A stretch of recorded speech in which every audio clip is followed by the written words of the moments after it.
De Santos and Miguel Tan Felix. Sila ang cast ng Running Man PH!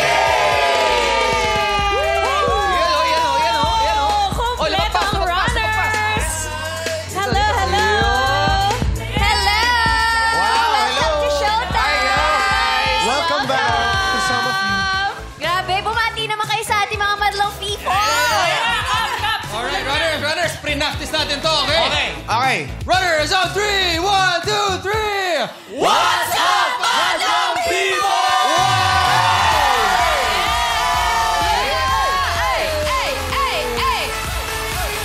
Guys, welcome to Showtime at welcome din sa next cast member nyo na si Kim Chu. Oh my gosh!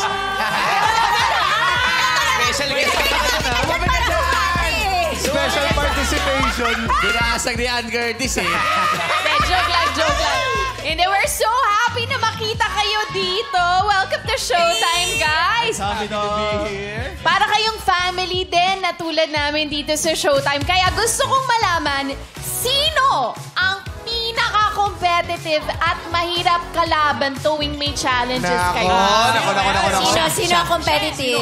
Lahat tayo competitive. Kasi ganun natin pinapahalagahan yung mga missions na ginagawa natin. Kaya talagang 100% kami. Pero yung totoong sagot dyan, positive ako na si Buboy ang pinaka-competitive. Uy, nakakatakot daw. Okay na yun. Sino naman laging nananalo? Ay, Saan kami laging nananalo? Lahat na lang. parang Lahat hindi na lang totoo. kami.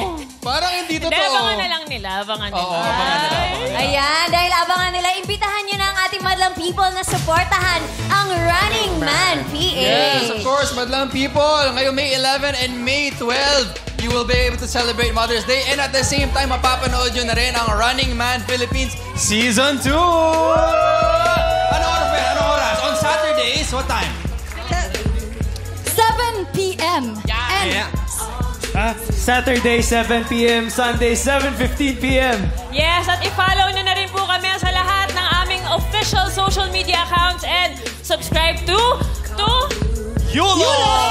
Sa YouTube, syempre. and At sa GMA Online YouTube channel. Buboy, ano yung dadagdag mo? Oy, i-follow nyo po lahat ng mga sinabi po nila. Thank you.